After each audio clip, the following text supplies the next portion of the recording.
Bismillahirrahmanirrahim.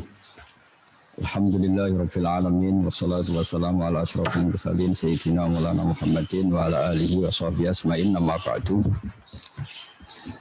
Yang sangat saya hormati Ketua BPK Dr. Agung Firman Sampurna yang tadi pakai bahasa Jawa. Kata Ustaz Yusuf Mansur itu ngerpek apa enggak tahu. Wakil Ketua BPK yang saya hormati Dr. Agus Joko Pramono, anggota BPK 1 Dr. Hindra, anggota 3 Bapak Dr. Ahsanul Qasasi, ini Anda anggota 4 Ibu Isma Yatuni, anggota 5 Profesor Dr. Bahrwa Akbar, dan beberapa yang di sini ada Profesor Dr. Heri Azhar, ada Bapak Bakhtiar Arif, juga moderator Bapak Adib.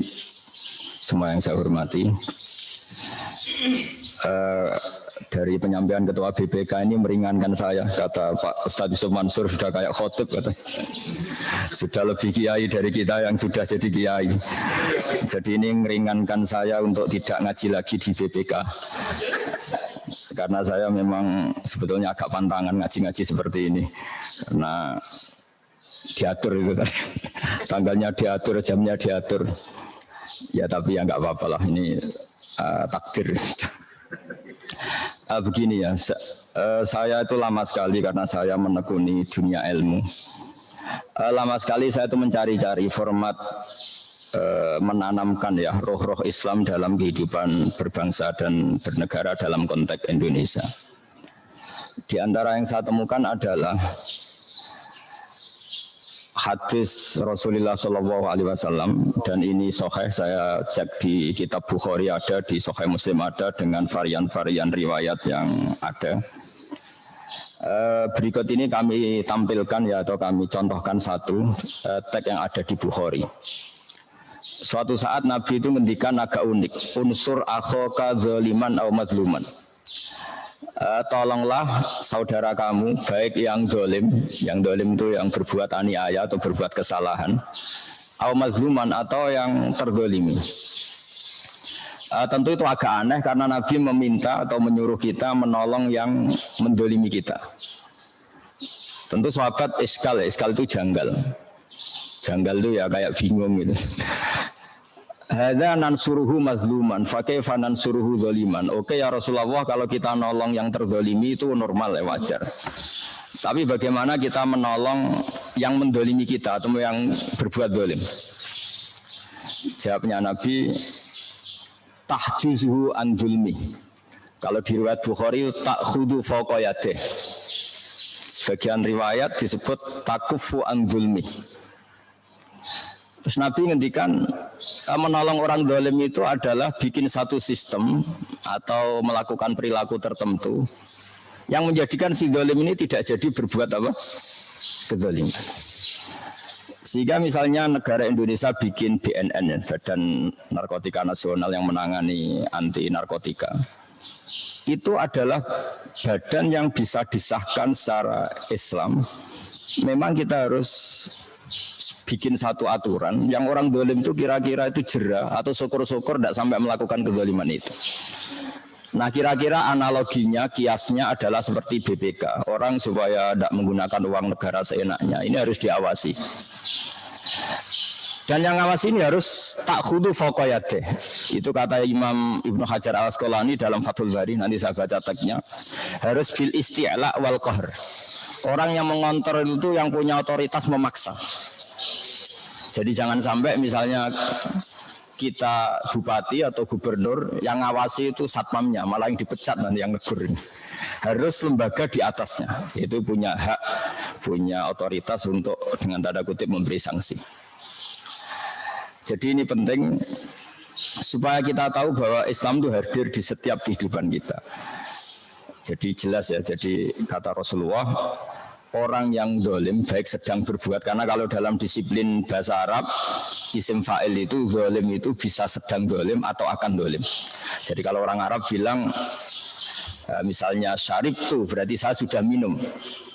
Tapi kalau asyrobu bisa saya sedang minum atau akan minum. Begitu juga di isim fa'il. Zolimun sedang zolim atau akan zolim. Nah yang akan atau sedang dan akan ini harus diawasi oleh satu institusi atau lembaga atau otoritas yang di atasnya. Supaya syukur-syukur kezaliman ini tidak pernah terjadi. Atau kalau kadang terjadi diberi sanksi supaya menjadi efek jerah pada yang lain. Jadi ini supaya kita dapat berkahnya ngaji karena ini kitab yang paling sahih setelah Al-Quran. Saya baca asli teksnya dalam kitab Bukhari. Ini di kitab saya halaman 387 juz 2 kitab Fathul Bari. Teks dalam Bukhari berbunyi begini. Haddatsana Musaddad, haddatsana Mu'tamir an Humaid an Anas radhiyallahu anhu qala Rasulullah sallallahu alaihi wasallam unsur akhaka zaliman aw mazluman. Qalu ya Rasulullah hadza nansuruhu mazluman fa kaifa nansuruhu zaliman. Terus qala ta'khudhu fawqa yadihi. Terus dalam syarah disebutkan oleh Ibnu Hajar Al-Asqalani, beliau terus cerita sekian riwayat dalam makna yang sama. Qauluhu ta'khudhu fawqa yadihi. Terus beliau ngendikan wa fi riwayati Mu'ad an Humaid indal Ismaili yakufuhu anil zulmi fadzaka nasruhu iya. Terus dalam beberapa syarah dijelaskan qala al-Baihaqi ma'nahu anna adz-dzalim mazlumun fi nafsi fa yadkhulu fi radul mar'i an zulmihi li nafsi. Terus di sini disebutkan bil isti'la wal qahri. Jadi yang punya otoritas melarang itu harus orang-orang yang punya kekuasaan. Jadi misalnya BPK entah saya tidak tahu mekanismenya apa, terus dilaporkan polisi, ditangani pihak yang berwajib ketika melihat satu kesalahan. Nah ini penting supaya kita tahu bahwa syariat Islam itu sebetulnya bukan hanya menyangkut orang yang mencuri terus harus dipotong tangannya terus sesuai sanksi-sanksi itu. Ada aturan dalam Islam yang mungkin saat kita tidak sempurna, memang kita tidak pernah sempurna. Itu ada kaidah yang disebut al-maisur la yasqutu bil ma'sur. Nah, ini memang saya sengaja akan matur secara fikih. Jangan sampai agama ini menjadi alat analisis tapi kemudian tidak ada riwayat. Saya sudah janji sama Tuhan, bukan sekedar sama BPK, janji sama Allah Subhanahu wa taala bahwa umat ini berhak mendapat wirasah nabawiyah. Jadi kalau saya ngaji tidak pakai kitab, itu artinya Anda mendapat pendapat saya. Anda mendapat makalah saya, Anda mendapat ide saya. Padahal umat Islam ini berhak mendapat sumber yang paling murni yaitu Rasulullah Shallallahu Alaihi Wasallam. Sebab itu saya sudah berkomitmen kalau ngaji ya pakai ayat Quran atau pakai hadis atau pakai ihya atau pakai kitab-kitab yang mu'tabar supaya umat ini dapat yang terbaik. Jangan sampai umat itu mendapat pendapat kita. Pendapat kita itu potensinya itu tidak benar. Ya ada potensi benar tapi banyak tidak benernya. Karena sekali benar itu pasti tidak pendapat sebetulnya. Copy paste atau hanya ngikuti pendapat-pendapat ulama sebelumnya. Cuma biar keren dia aku pendapatnya sendiri. Jadi rata-rata yang benar itu sebenarnya tidak pernah pendapatnya sendiri. Cuma supaya keren seakan-akan itu pendapatnya sendiri. Nah yang nggak benar betul dari dia karena ulama dulu jarang salah, hampir nggak pernah salah. Ini catatan dari saya kenapa saya kalau ngaji sering bawa kitab itu sebenarnya sederhana supaya umat ini dapat yang terbaik yaitu dari aina yashrabu bihal muqarrabun sumber yang masih asli yaitu Al-Qur'an dan hadis. Nah, dalam masalah BPK saya sering guyon sama Mas Adib. Anda jadi pegawai BPK ya harus istighfar kata saya. Karena bahasa kasarnya itu lembaga harus uzon.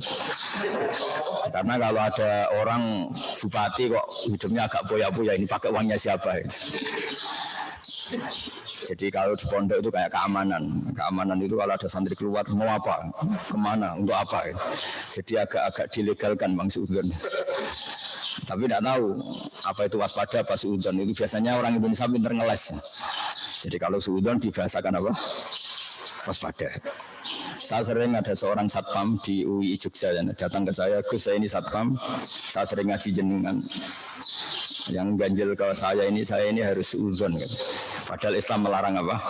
Dan biasanya kalau ada mahasiswa kuliah pakai motor pinjaman, itu ketika motor berjejer-jejer itu lupa tadi minjem motor warna apa kan semuanya dicoba. Nah, itu pasti satpamnya langsung reaksi, ini ada apa ini kok semua dicoba. Setelah ditanya ternyata jawabannya, wah ini tadi saya pinjem motor milik teman saya, jadi nggak sempat niteni, nggak sempat mana yang saya pinjem sehingga saya coba-coba. Tapi dia sudah keburu suudzon, terus tanya ini hukumnya gimana suudzon seperti itu? Ribet kan? Atau misalnya saya bupati punya kekayaan warisan, terus saya liburan di Singapura, ketemu Mas Adib, mesti dia berhak curiga, saya enggak. Karena beliau punya otoritas BPK, saya enggak berhak curiga, dia berhak curiga. Ini kan jadi tidak adil. Saya curiga ke dia enggak boleh karena enggak diberi otoritas, dia curiga ke saya boleh. Padahal saya main ke Singapura ini karena saya anak orang kaya misalnya. Tapi harus disuudoni karena saya pejabat apa? Publik. Jadi kalau orang fikih itu tertariknya itu sama hal seperti itu. Saya punya kajian kitab dikarang oleh Habib Muhammad bin Abdillah Al-Haddar, mertuanya Habib Umar. Namanya Ajalatus Sibab. Itu beliau cerita tentang hay'ah, tentang lembaga. Itu bagus sekali. Termasuk lembaga agama. Beliau cerita ini yang terkait saya dan Ustadz Yusuf Mansur adalah misalnya lembaga agama. Bagus enggak? Lembaga agama didirikan untuk ngecek mana aliran yang salah atau benar, mana kelompok yang salah atau benar. Jawabannya lucu ya agak menggelitik. Di antaranya begini jawabannya. Ya kalau Anda misalnya di Iran, terus kemudian dibacakan satu teks alaikum bi jama'atil muslimin atau alaikum bil jamaah wa man sadza finnar, ya perasaannya orang Iran tuh ya Syiah karena mayoritas itu Syiah. Tapi kalau dibaca di Arab Saudi ya mayoritas itu Wahabi. Jadi kira-kira NU ya tersangka, Muhammadiyah tersangka.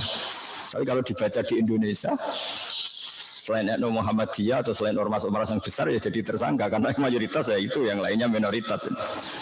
Itu jadi memang agak jelimet dalam agama ini. Karena kita ngeklaim misalnya ikuti kelompok mayoritas yang siapa di negara mana. Jadi ini kan orang BPK kan orang-orang pinter-pinter. Jadi takjak mengkaji yang agak-agak jelimet. Jadi apalagi ini ada Ustadz Yusuf Mansur, jadi agak mikir lah, biar agak mikir. Jangan kira karena saya diminta terus saya akan bilang datang ke Kiai Surga, melihat Kiai Surga, itu kenaan sampean. Ini mikir dulu, ada itu. Itu makanya kita ini mikir kalau hadis itu dibaca di Iran, kira-kira alaikum bil jamaah mayoritas, ikuti mayoritas, itu kira-kira siapa coba? Syiah. Kalau dibaca di Arab Saudi, Wahabi. Nah, yang ribet kalau dibaca di negara yang abangan, mayoritas ya orang abangan. Sebab itu ini pentingnya ulama. Ulama akan terusik oleh teks-teks seperti itu terus mendikan bil jamaah yakni al-haq. Wa in kana nafaran qalilan. Artinya pengikut kebenaran. Karena kebenaran itu adalah hakikat yang dihitung Allah. Meskipun secara lahir jumlahnya sedikit. Jadi misalnya gini, bumi ini kan luas sekali. Itu yang dalam pandangan Allah mestinya nazari riayah. Itu hanya orang-orang yang sujud, yang baca Quran. Kalau boleh GR ya yang kita-kita inilah yang dilihat. Sehingga dalam hadis qudsi masyhur itu Allah ngendikan, saya melihat penduduk bumi, kemudian saya ingin mengadab mereka karena mereka berbuat maksiat, curang, gini. Tapi ketika saya melihat ada yang sujud, ada yang baca Quran, ada yang bertasbih, kemudian adab itu saya urungkan. Artinya yang dianggap jamaah oleh Allah adalah orang yang bereksistensi terhadap kebenaran, meskipun jumlahnya sedikit. Tapi sedikit ini yang dilihat Allah. Jadi ibarat misalnya saya punya anak yang saya cintai, ikut bis, semuanya pemabuk, semuanya orang maksiat. Terus malaikat Israel lah, atau malaikat bagian panitia musibah misalnya. Ini mobil mau saya hancurkan, mau saya gulingkan. Pasti yang dipertimbangkan Allah. Tapi jangan, di situ ada anaknya orang soleh misalnya, atau ada orang soleh. Meskipun jumlahnya satu dibanding mayoritas tadi yang 50, tapi ini yang dipertimbangkan. Ya di sini pentingnya ayat wa ma kana Allahu liyu'adzibahum wa anta fihim. Jadi Allah tidak akan menyiksa komunitas besar. Di situ masih ada nabi. Dan nabi itu bisa fisik, zaman nabi hidup tentu itu fisik. atau tidak fisik. Misalnya mahabbatu Rasulullah sallallahu alaihi wasallam fi qulubihim. Nabi tidak wujud secara fisik, tapi keberhadirannya ada di hati kita. Itu juga menjadi alasan lah kira-kira dibahasakan gitu, Allah tidak menyiksa. Wa ma kana Allahu li'adzibahum wa anta. Jadi contoh analogi paling gampang, Anda misalnya melihat orang Jakarta karena misalnya banyak maksiat, terus Anda ingin Jakarta kena adab. Tapi kalau di situ ada anak kamu, ada putri kamu, ada santri kamu, ada orang-orang yang kamu cintai, tentu ingin nggak kena adab. Meskipun orang yang benar ini minoritas. Begitu juga misalnya Rembang juga gitu, semua contoh seperti itu. Nah, sehingga ada ulama mengatakan alaikum bil jamaah itu bi isobatil haq, kelompok yang benar meskipun jumlahnya sedikit, karena itu mahallu nazarillah, itu yang menjadi pertimbangan Allah. Makanya di sebuah riwayat disebutkan laula rijalun ruk'aun wa subyanun ruddaun wa bahaimur ta'un la subabna alaikumul adzab subba. Andai kan saya tidak melihat beberapa orang yang melakukan sujud, beberapa anak-anak kecil yang masih mentata ibunya, yang masih menyusu sama ibunya, dan beberapa hewan, diantaranya itu malah Allah menyebut itu karena hadis qudsi hewan, karena hewan itu nggak bisa berdosa karena tidak mukallaf, maka akan saya turunkan azab. Nah, di sini pentingnya nafarun qalil, kelompok kecil tapi mempertahankan apa? Kebenaran. Sehingga kebenaran itu sebetulnya tidak harus menang-menang banget, karena itu nggak mungkin lah. Karena namanya mamin yaumin illa ba'dahu syarrun minhu, kata Nabi, tidak ada hari kecuali berikutnya akan lebih buruk. Tapi bahwa kebenaran ini harus ada, karena itu mahallu nazarillah. Nah, lalu kebenaran itu apa? Kebenaran adalah mengikuti konsep yang dibawa Rasulullah Shallallahu Alaihi Wasallam. Di antaranya adalah ada otoritatif ahlul haq yang bisa mengkontrol ahlul batin. Jangan sebaliknya ahlul batil mengontrol ahlul haq. Jadi kira-kira ya ada lembaga BNN yang pengedar narkoba itu takut. Berarti yang hak menang, yang batil kalah. Buktinya yang lari yang pengedar narkoba. Jangan polisinya yang lari. Jangan kayak di Kolombia dulu, yang aparatnya sampai takut sama bandar apa? Narkoba. Nah, yang penting itu Indonesia itu masih kita bela secara Islami, bahwa jangan sampai ketika ngaudit BPK yang takut karena yang diaudit lebih kuat, lebih galak atau lebih punya channel yang lebih kuat. Itu jangan sampai. Indonesia harus semua kekuatan yang untuk menegakkan kebenaran harus lebih kuat ketimbang kebatilan.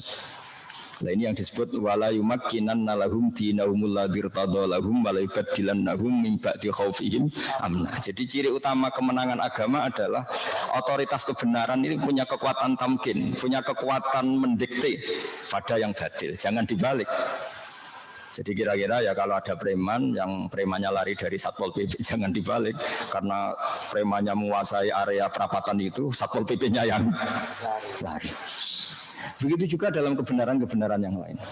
Misalnya saya tahu, misalnya Ustadz Sumarso sangat mencintai Quran, sangat mensyariatkan Quran. Ini juga harus punya kebenaran otoritatif. Jangan sampai ulumul Quran ini dibajak oleh orang-orang yang tidak ahlinya. Tidak ahli itu macam-macam, mungkin nggak pernah mencintai Quran sampai menghafal, mungkin macam-macam lah, tidak ahli. Sehingga dalam sebuah hadis unik, Nabi itu pernah ngendikan kepada Mu'adz bin Jabal, inna akhwafa ma akhafu ala ummati, saya yang paling saya takutkan kepada umat saya itu diantaranya kata Nabi fitnatul Quran, fitnah orang mengkaji Quran. Sahabat kaget, kenapa ya Rasulullah? Ketika Quran itu dibuka secara transparan, secara terbuka, itu qara'ahul barru wal fajir, orang baik ya baca, orang fajir juga baca. Akhirnya orang munafik, orang fajir ini mengkaji Quran, kemudian untuk mendebat orang-orang baik. Masyhur itu di Quran banyak cerita ketika Nabi menerangkan qadha qadar, ketika Nabi dengan asiknya ngendikan masya Allah kana wa malam yasa lam yakun. Mereka juga jawab, wa qala alladziina asyraku law syaa Allahu ma asyrakna. Ya kalau gitu Muhammad kita syirik ya kersane Allah, kita miskin ya kersane Allah, kita maling juga kersane Allah, ngapain Anda larang-larang? Yang unik dalam ilmu sosial, orang-orang kafir itu kalau disuruh Nabi, itu orang-orang miskin itu kasih makan. Ya Muhammad, tentu mereka manggilnya jangkar. Ya Muhammad, itu sudah direncanakan Tuhan memang miskin dia. Jadi kalau saya beri makan itu merusak rencana Tuhan. Artinya kodok qadar itu dipakai alat untuk menolak syariat. Makanya Masyhur itu kan wa idza qila lahum anfiqu mimma razaqakum wa qala alladziina kafaru lil ladziina amanu anut'imu mal law yasha'u atama. Masa saya ngasih makan orang yang andekan Allah menghendaki ya dikasih makan. Allah tidak ngasih makan, bukti kalau rencana Tuhan memang dia miskin, dia kelaparan. Jadi seperti ini saya ngajar di BPK itu kalau menurut mereka haram. Mereka nggak paham agama misalnya, itu sudah dalam rencana Tuhan. Ya biarkan saja tetap nggak paham, ikuti aja rencana Tuhan. Jadi kalau BPK nangkap koruptor itu ya salah. Mereka korupsi itu sudah direncanakan Tuhan, sudah ada tulisannya kalau dia itu koruptor. Kalau Anda otak-atik merusak rencana, nanti gantian BPK yang jawab, saya menangkap Anda juga dalam rencana Tuhan. Jadi artinya gini, ilmu itu apapun baiknya di tangan orang yang tidak baik itu ya menjadi tidak baik. Tidak gampang ngelola ilmu itu. Sehingga tadi sore saya dikasih tahu adik saya, Mas, besok Ustaz Zulham mau datang. Kata saya, enakan dia, sakit saya, kata. Kok bisa? Ya kalau beliau datang ke sini, beliau tawaduk mau sowan saya yang harus menata hati supaya tidak takabur, gitu. Itu seperti kiai didatangi orang cantik. Kiainya, orang cantiknya melihat kiai itu ibadah, melihat orang alim itu ibadah. Orang alimnya yang ribet, melihat dia dosa. jadi makanya saya dingin saja didatangi Pak Ustaz Mansur. Dingin saya bukan karena apa-apa sebetulnya. Ini mengganggu. Karena kayak tadi, kamu seorang kiai top, ada seorang perempuan datang tanya bab haid misalnya. Yang tanya benar kan? Melihat wajah kamu benar, melihat orang alim itu ibadah gini. Kamu yang masalah kan? Jadi, nah ini saya omongkan biar Pak Ustadz Zulham mikir supaya nggak datang ke sini lagi karena itu mengganggu perasaan seperti itu. Tapi nanti kebalikannya kalau yang saya datang ke sana lah itu baru keren saya karena saya tawaduk harus jadi bagus. Makanya kemarin ketika Pak Kures nelpon saya ingin saya datang ke Jakarta karena beliau sepuh saya langsung datang. Karena itu dengan cara itu saya lebih baik. Beliau sepuh, beliau habib, beliau alim ya saya sowan. Sebenarnya saya juga pernah diminta kapan-kapan beliau mau ke sini tapi saya mikir waduh ribet ini. Ribet ini maksudnya lebih mengganggu karena nanti beliau terlalu benar saya terlalu salah. Jadi itu ilmunya ulama. Jadi Quran juga gitu. Kita ini mikir Islam ini dibawa kemana? Kalau kita ngomong Islam secara serius, nanti bagi orang awam menjadi tanfir. Jangan kira sering baca Quran itu dibenarkan Nabi terus ya tidak juga. Kadang yang sering baca itu malah salah.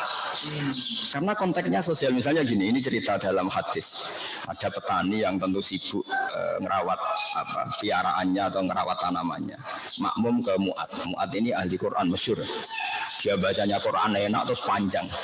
Singkat cerita si petani ini mufarokoh itu melepas ikatan sholat dengan imam, kemudian dia meneruskan sholatnya sendiri, itu sah dalam fikih. Mu'ad tersinggung, kemudian bilang nafaqah fulan, ini orang munafik, diajak sholat secara baik dan benar malah lari mufarokoh. Akhirnya dua orang ini lapor kepada Rasulullah, yang satu lapor, ya Rasulullah ini Mu'ad gak benar. Ngimami di daerah pertanian kok bacanya Baqarah. Kita akhirnya terganggu pekerjaan kita. Itu dulu petani aja terganggu, apalagi kalau kernet, apalagi kalau supir. Terus, tapi ini apa? Yang disalahkan Nabi itu yang Mu'ad. Afattanun anta ya Mu'ad. Kamu ini tukang fitnah. Inna minkum munafirin. Kamu ini menjadikan orang lari dari Quran. Gara-gara kamu baca panjang, akhirnya orang ini kecelok lari dari Quran. Jadi tidak gampang ngelola kebenaran. Jadi yang disalahkan Nabi itu yang Mu'ad, bukan yang karena menyebabkan orang lari dari Quran karena kelamaan. Makanya saya sering cerita ke kiai-kiai, kalau Anda tahlil jangan lama-lama. Nanti orang itu bosan sama la ilaha illallah. Sebenarnya bosan sama Anda, tapi Anda kuat lama karena Anda aktornya kan.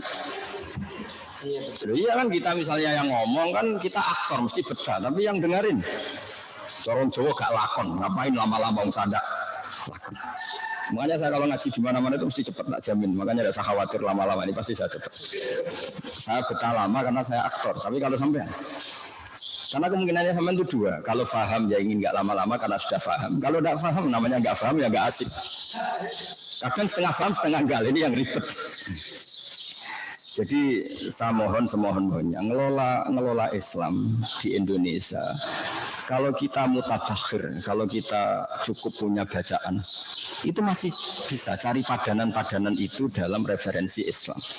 Yaitu diantara ciri utama agama diridani Allah adalah wala yumakkinanna lahum dinahumul ladzi irtadalahum wa la yubaddilannahum min ba'di khaufihim amna.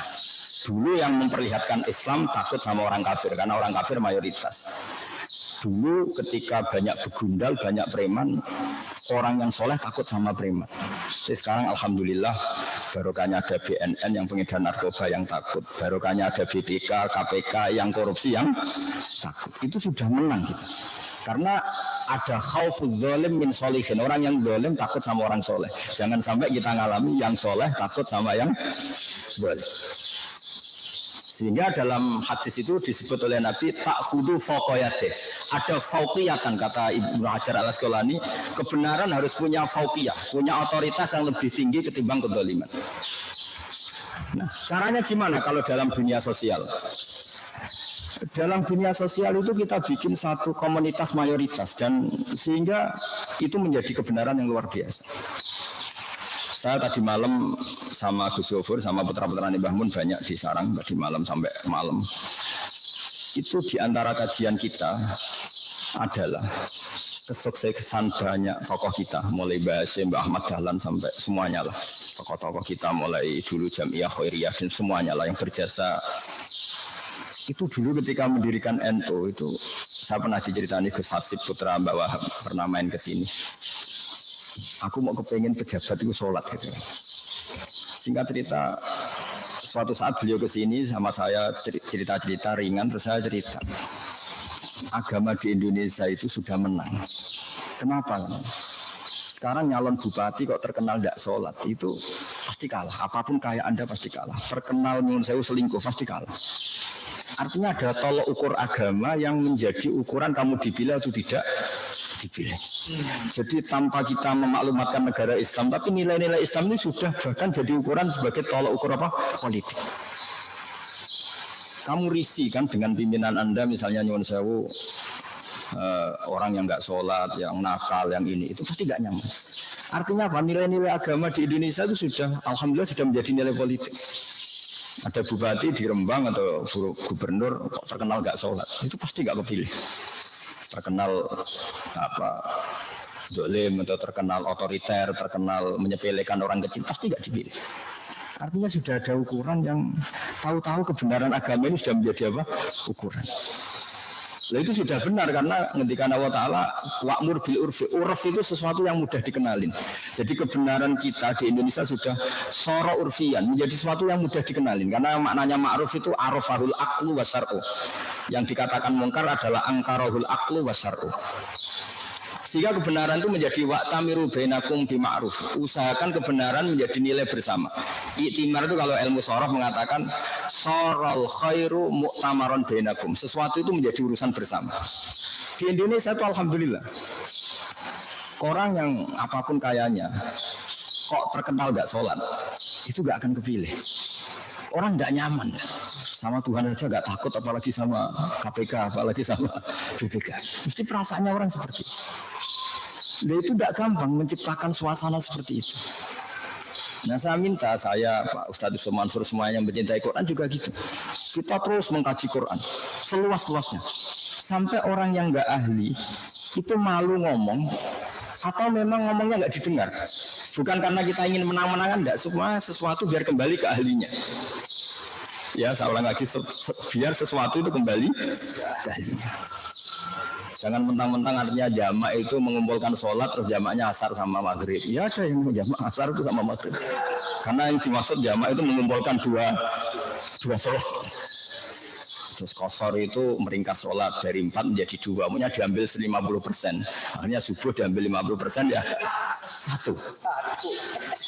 Tapi barokahnya aturan jamak itu dipraktekkan guru-guru kita, rombongan bis jamak, apa-apa. Mereka tahu, oh ternyata jamak itu hanya zuhur dan asar, asar dengan zuhur, maghrib dengan isya. Jadi kebenaran itu menjadi amron urfian, sesuatu yang jadi konsensus. Nggak boleh kamu benar sendiri, itu namanya kitmanul ilmi. Saya banyak baca tafsir.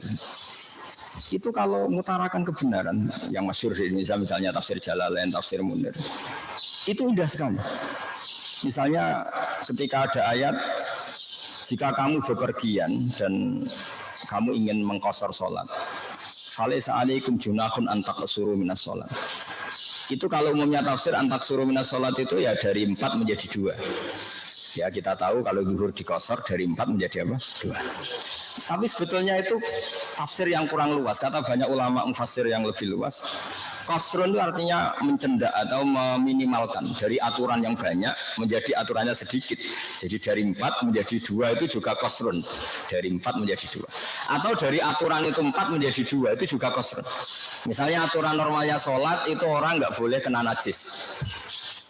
Tapi ketika perang atau ketika dalam kondisi darurat, zaman kita misalnya dulu perang Mesir Belanda, itu boleh kita sholat bersama membawa senjata yang ada apa? Najisnya. Begitu juga aturannya sholat tentu nggak boleh nggak madhep kiblat. Tapi di sholat siddatil khaufi dalam kondisi tertentu boleh sholat tidak menghadap apa? Kiblat. Itu juga namanya antak suru minas sholat. Itu juga namanya qasrus sholat. Karena maknanya sama, dari 4 menjadi 2, dari aturannya banyak menjadi sedikit. Dulu aturannya sholat misalnya nggak boleh ada gerakan banyak. Tapi di kondisi tertentu kayak kita dulu zaman ngusir penjajah, harus ada gerakan banyak. Misalnya kamu tengah sholat mau ditembak, harus lari dan nggak harus membatalkan apa? Sholat. Itu yang disebut fa'in khiftum farijalan aw rukbana. Nah, orang-orang ahli Quran harus terus ngomong seperti ini supaya Quran kembali ke tadi ke marwahnya, ke ahlinya. Kalau enggak, nanti yang tidak ahli pun ngomong dan itu bahaya. Jadi saya ulang lagi, nah saya mohon BPK juga seperti itu. Ini memang lembaga yang benar-benar lembaga audit. Dan harus punya al-qudrah wal isti'la. Hanya qudrah itu kemampuan ditakuti. 1, pakai otoritas negara misalnya polisi. 2, memang kamu bersih. Apapun kekuatan Anda, kalau Anda tidak bersih itu orang itu mesti tidak takut. Aneh-aneh Pak sok suci, saya sendiri tahu data Anda. Mitra korupsi Anda itu teman saya punya datanya, mesti kamu takut. Meskipun kamu punya backing, tapi kalau digituin kan takut. Jadi untuk tidak takut itu bukan sekedar dengan makna kekuatan negara, tapi juga Anda sendiri punya perilaku yang menjadi orang lain itu takut. Jadi itu hebatnya Islam. Jadi kita masih bisa nyari-nyari dalil tentang kenapa harus ada BNN, harus ada KPK, harus ada BPK.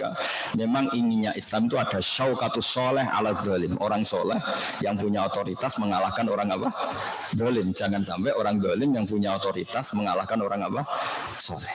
Sehingga kenapa Nabi semuanya harus menang? Sebenarnya Nabi itu gak ingin menang. Semua Nabi itu orientasinya akhirat. Tapi kenapa semua Nabi di akhirnya menang? Supaya al-haq ini harus ada aja al-haq wa zaqal batil. Begitu seterusnya sampai urusan tauhid. Terakhir ini saya mencontohkan tauhid supaya kita dapat berkahnya insyaallah, semoga semua kita husnul khotimah. Logika tauhid kata Ibnu Hajar al-Asqalani itu juga harus al-hujjatul balighah. Qul falillahil hujjatul balighah. Argumentasi yang kelima, yang final. Sebab itu logika atau argumentasi oleh Allah sebagian disebut sultanan. Sultan itu raja, raja itu mengalahkan rakyatnya. Sehingga logika yang benar Allah menyebut sultanan. Sultan itu logika, hujjah. Nah kenapa itu penting? Kata banyak ulama, jangan sampai logika batil itu menyelimuti pikiran banyak orang, kemudian mengalahkan logika hak. Misalnya dulu kita tahu kalau baca sejarah, orang-orang Gerwani itu kalau didik anak-anak kecil, ayo pejamkan mata, ayo minta permen sama Tuhan. Terus Tuhan saya minta permen, terus nggak dapat permen. Lama-lama, ayo sekarang pejamkan mata, minta sama Bu Guru, dikasih. Berarti yang ada Bu Guru, yang Tuhan tidak ada. Itu dulu jalan. Tapi sekarang barokahnya ada guru-guru tauhid yang di musola-musola, di surau-surau, di madrasah-madrasah. Itu jelas. Hadhil maujudat, ini alam raya ini maujud. Maujud itu real. Bumi ya real, langit ya real, hewan-hewan ya real. Terus andaikan kita ateis itu diajarin gini. Hadhil maujudat khalaqahal adam. Ini hal yang maujud, penciptanya yang tidak maujud. Orang kan bisa stres. Ini maujud, diciptakan sesuatu yang tidak wujud. Bagaimana mungkin sesuatu yang tidak wujud menjadi sesuatu pencipta? Wong wujud saja tidak kok menjadi faktor. Di mana-mana namanya faktor itu harus wujud. Nah, logika itu harus tertanam. Sehingga Quran sering ngendikan am khuliqu min ghairi syai'in ahumul khaliqun. Masa alam raya yang wujud ini kemudian diciptakan oleh sesuatu yang tidak wujud. Ciri khas tidak wujud adalah sesuatu itu tidak punya faktor, tidak menjadi faktor. Wong namanya saja tidak wujud. Logikanya gimana? Ya alam raya yang wujud ini pasti diciptakan oleh zat yang super wujud. Yang oleh Islam atau oleh ulama disebut wajibil wujud atau kausal prima atau apa. Nah, kata Ibnu Hajar al-Asqalani dalam menjelaskan salasun mangkun nafihi wajada halawatal iman. Halawatal iman dalam penjelasan ilmu kalam atau ilmu tauhid disebut iltizazan aqliyan.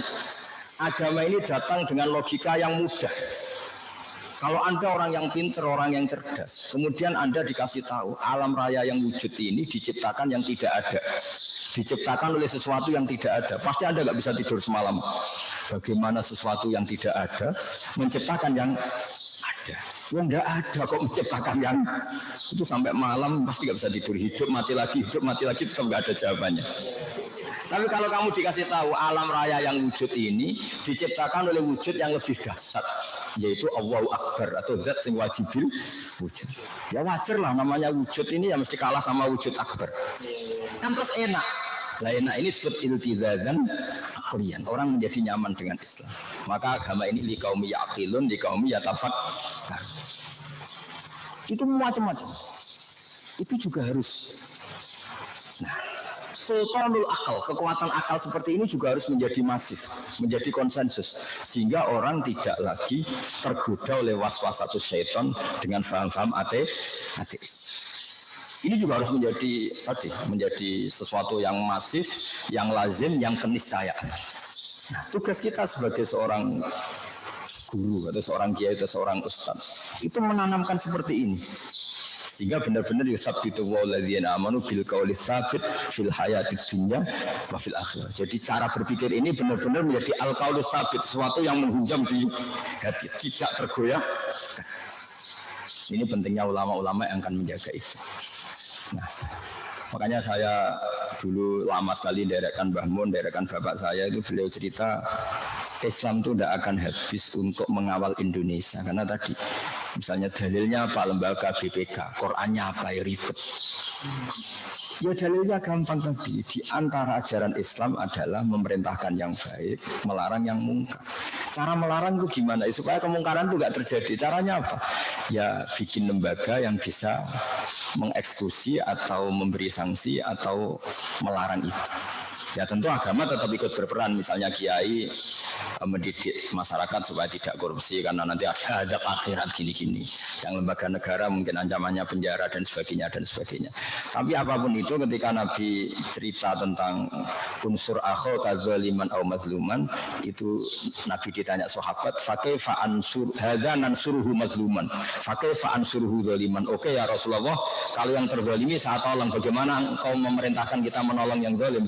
Kata Nabi, ta'khudu fawqa yadayhi. Sebagai riwayat tahjuzuhu an zulmi. Kita punya kekuatan untuk melarang yang zalim berbuat apa? Zalim itu ya bagian dari syariatnya Rasulullah. Karena inginnya Nabi kemungkaran itu enggak terjadi. Caranya apa? Ada kekuatan yang bisa menghalau atau yang bisa melarang terjadinya kemungkaran. Itu juga bagian dari nilai-nilai apa? Islam. Ya, saya kira demikian. Assalamualaikum warahmatullahi wabarakatuh. Terima kasih.